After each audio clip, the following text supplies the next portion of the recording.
Vamos lá para Brasília trazer mais informações ao vivo para você. O aumento do ICMS anunciado por 6 estados para proteger a arrecadação da reforma tributária não deve afetar o andamento da proposta. Pelo menos essa é a expectativa do presidente do Senado, Rodrigo Pacheco. Yasmin Costa chegando ao vivo para trazer os detalhes para a gente. Oi, Yasmin, bom dia para você. O que disse então o presidente da casa? Oi, Lívia, bom dia para você também, para o Rafael, para todo mundo que está acompanhando a gente. O presidente do Senado, Rodrigo Pacheco, saiu em defesa da tramitação e de todo o texto da reforma tributária. Disse que apesar dessa sinalização contrária de alguns estados, desses 6 estados, o que inclui estados do Sul e do Sudeste, isso não deve afetar o andamento, a tramitação da reforma tributária dentro do Congresso Nacional. O que acontece é o seguinte, para a gente entender o contexto. 6 estados, como você disse, quais são esses estados? Eu não estou conseguindo ouvir a Yasmin Costa. Retomando, Yasmin, oi, segue oi. Daí. Pode Agora, seguir. Tá me ouvindo? Sim.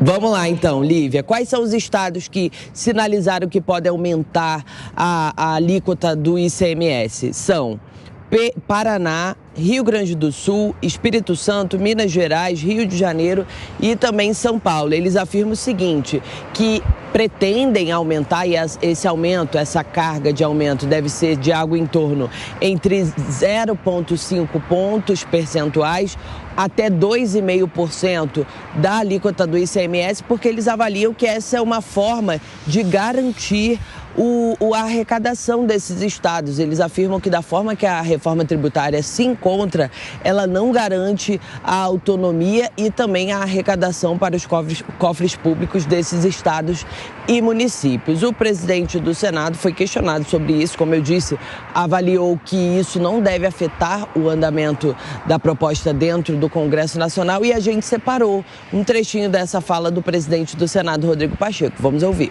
Eu tenho muito otimismo em relação à reforma tributária, já foi aprovada nas 2 casas, obviamente que há as divergências agora, a partir da votação do Senado, em relação àquilo que a Câmara votou.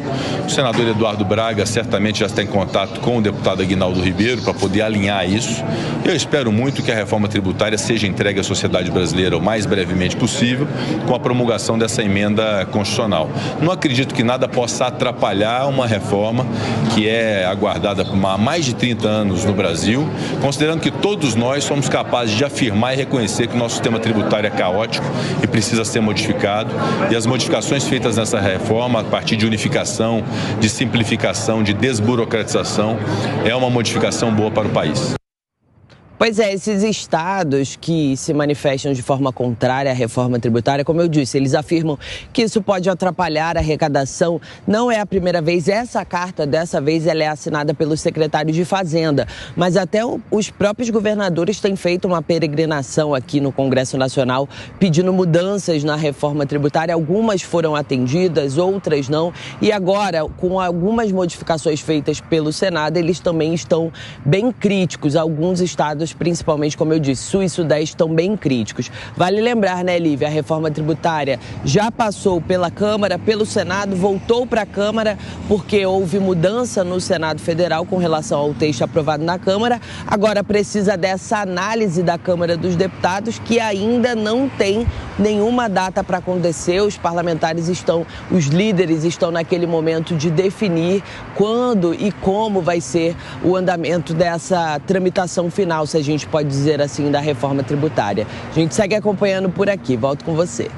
Existe mesmo, Yasmin, essa preocupação de alguns governadores de estado com uma possível perda de arrecadação, como essas medidas que estão sendo discutidas na reforma tributária, mas é bom lembrar que esse período até 2033, se não me engano, ou até 2030, mas acho que 33, esse período de transição é justamente, segundo os defensores da proposta, para modular as alíquotas que serão aplicadas de forma a manter a atual carga tributária. Se isso for mantido, se isso acontecer, será que esses governadores que estão defendendo essa elevação na alíquota do ICMS vão recuar? É para se acompanhar a situação, né? A gente volta a se falar ao longo dessa edição. Bom trabalho.